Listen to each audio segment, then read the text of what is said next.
మన బీసీ సోదరుల్ని సమన్వయం చేసుకుంటూ రాజకీయ నాయకుల్ని, కుల సంఘాల నాయకుల్ని, పెద్దల్ని అందరినీ సంప్రదిస్తూ మన కొన్ని సంవత్సరాలుగా దొండ్ర కుమారస్వామి గారి అడుగుజాడల్లో కూడా నడుస్తూ ఈ రోజున నా యొక్క సేవలను మెచ్చి గత 15 సంవత్సరాలుగా నేను చేస్తున్న ఈ సేవలను మెచ్చి నన్ను ఈ యొక్క గురుతర బాధ్యంగా తెలుగు రాష్ట్రాల్లో జాతీయ బీసీ దళ్ అధ్యక్షులుగా తెలుగు రాష్ట్రాలకు నియమించడానికి మరొకసారి వారికి ధన్యవాదాలు తెలియజేస్తూ విషయానికి వస్తాను. చాలా బాధాకరమైన విషయం.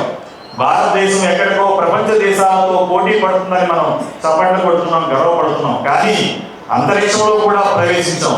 కానీ ఇంకా మారుమూలు పల్లెల్లో, గ్రామాలలో తాగడానికి నీరు, కట్టుకోవడానికి బట్ట, ఉండడానికి ఇల్లు, చదువుకోవడానికి చదువు లేని అనేక మంది కుటుంబాలు, అనగాలిన బడుగు బలహీన వర్గాలు, ఎస్సీలు, ఎస్టీలు, మైనారిటీలు, అగ్రవర్ణాల్లో నిరుపేదలు కూడా ఉన్నారు.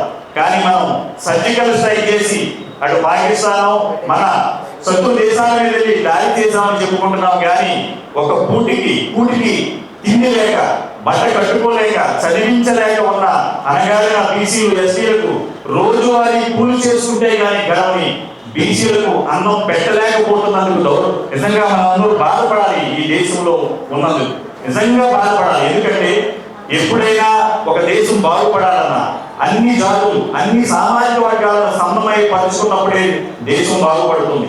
నిజంగా ఈ రోజున మన రైతుల గురించి మాట్లాడుకోవాలి. పండించిన రైతుకు గిట్టుబాటు ధర రాక అనేక సమస్యలతో నిజంగా ఈ రోజున ఆత్మహత్యలు చేసుకుంటున్నారు. నిజంగా పెళ్లికి వచ్చిన పిల్లలు, అనగానే బడుగు బలహీన వర్గాల పిల్లలు చదివించుకోలేక, పెళ్లిళ్ళు చేయలేక, తినలేక, ఇంకా చదువులు గురుకున్న స్థితిలో ఇంకా ముందుకు వెళితే ఈ బడుగు బలహీన వర్గంలో ఏమీ చేయని నిస్సాయ స్థితిలో కొంతమంది అక్కడ కూడా పెద్దవాళ్ళ చేతుల్లో మానభంగాలకు, హత్యలకు గురవుతున్నారంటే ఇంకా మనం ఎందుకు ఈ సర్జికల్ స్ట్రైక్ చేయాలి? ఎక్కడో దేశాన్ని మన కాపాడే కోసం వేరే దేశాన్ని రాకుండా ఉన్నప్పుడు పేదవాడితో మనం ఎందుకు సర్జికల్ చేయట్లేదు? వాళ్ళ అన్నం పెట్టడానికి ఎందుకు చేయలేకపోతున్నాం? వాళ్ళ రాజకీయ శక్తిగా ఎందుకు చేయలేకపోతున్నాం? కారణం మనలో లోపం. ఈ బీసీ కులాల్లో కొంత లోపం సంభవించింది. ఆ లోపాన్ని ఈ స్టేజ్ మీద ఉన్న వాళ్ళే కాదు, మాతో సహా అందరూ కూడా గ్రామాలలో, పట్టణాలలో ఎవరైతే దారిద్ర్య జీవులు ఉన్నారో, కులం పేరు చెప్తే కూడా అఘాయిత్యాలు చేసే దేశంలో మనం ఉన్నాం. ఎక్కడో ఎదిగిపోయాం అనుకుంటున్నాం, ప్రపంచ దేశాలతో పోటీ పడుతున్నాం అనుకున్నాం. ఓటు రాజ్యాంగమే నడుస్తుంది భారతదేశంలో సోదరులారా. ఓటు రాజ్యాంగం నడిచినంత కాలం బాబాసాహెబ్ అంబేద్కర్ 75 సంవత్సరాల క్రితం నేడు సమాజాన్ని ముందే ఊహించి ఆయన రాజ్యాంగంలో పొందుపరిచాడు. బడుగు బలహీన వర్గాలు, మీ ఓటే మీ ఆయుధం అవుతుందని చెప్పాడు. మీ ఓటే మీ జీవితాన్ని మారుస్తారని చెప్పాడు. కానీ ఎవరు ఓట్లు ఎవరికి వేస్తున్నారు, ఎవరిని పరిపాలన చేస్తున్నారు?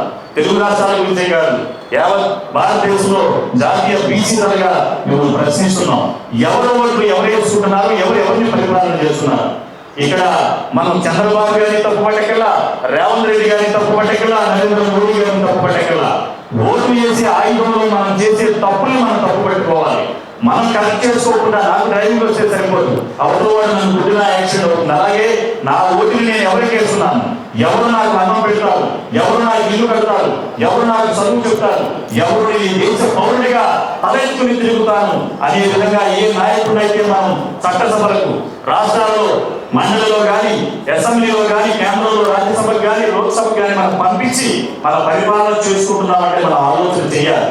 అనగానే బీసీ వర్గాలు, ఎస్సీలు, ఎస్టీలు, మైనారిటీలు నిజంగా ఇంకో బాధాకరమైన విషయం ఏంటంటే తెలుగు రాష్ట్రాల్లో ఒక సామాజిక వర్గం ఇంకో సామాజిక వర్గం మీద దాడులు చేసుకోవడం, దాన్ని మనం ప్రత్యక్ష ప్రసారంగా చూడటం, దాన్నే మనం సమాజంలో ఇది ఒక నాగరికత సమాజం అనుకోవడం ఎంత దౌర్భాగ్యమైన విషయం. ఈరోజు ముఖ్యంగా ఈరోజు సోమాజిగూడ ప్రెస్ క్లబ్లో ఈరోజు పత్రికా సమావేశం జరిగింది. ముఖ్యంగా ప్రత్యేక మంత్రిత్వ శాఖ బీసీలకు ఇవ్వాలని ఒక ప్రధాన డిమాండు. అలాగే రెండవది జనాభా దామాష ప్రకారము కులగణన 2027లో కేంద్ర ప్రభుత్వం సెన్సర్ చేస్తానని ప్రకటించింది. దాంట్లో ఓబీసీ కాలం లేకపోవడం వల్ల ఓబీసీలను ఇతరులుగా పెట్టడం అనేది చాలా నిర్లక్ష్యమని ఆ రెండు అంశాలు. మూడవది తెలంగాణ రాష్ట్ర, ఆంధ్రప్రదేశ్కు జాతీయ బీసీ దళ తరపున అధ్యక్షుడు నియమించడం జరిగింది.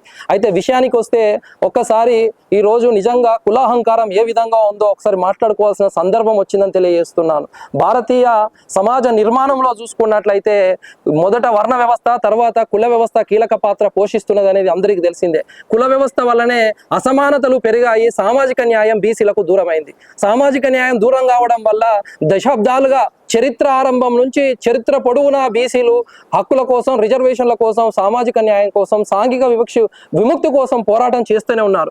ఈ క్రమంలో చరిత్ర పొడవునా బీసీలు విద్య, ఆస్తి, అధికారం అనే 3 అధికారాలు అత్యధికంగా నష్టపోయింది ఎవరన్నా ఉన్నారా అంటే అది బీసీలు మాత్రమే.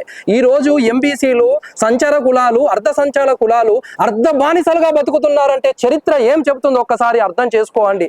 ఈ రోజు సగటు మనిషికి అందవలసిన కూడు, గుడ్డ, నీరు కూడా అందని పరిస్థితి, దారిద్ర రేఖ దిగువన జీవిస్తున్నారంటే అర్థం చేసుకోండి.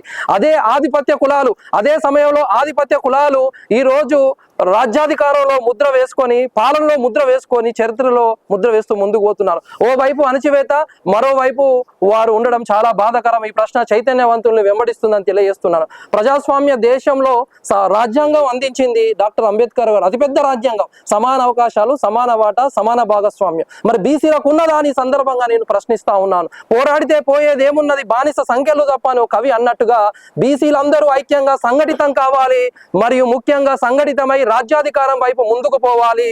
అంతేకాకుండా విద్యను పెంపొందించుకోవాలి, రాజకీయ అవగాహన పెంపొందించుకొని రాజ్యాధికారమే అన్నిటికీ సమాధానం అని సందర్భంగా తెలియజేస్తున్నాను. ఒక్కసారి కేంద్ర ప్రభుత్వం నిర్లక్ష్య వైఖరిని చూస్తూనే దశాబ్దాలుగా బీసీలు పోరాటం చేస్తుంటే కనీసం ప్రత్యేక మంత్రిత్వ శాఖ లేకపోవడం ఎంత అవమానం, ఎంత దారుణం.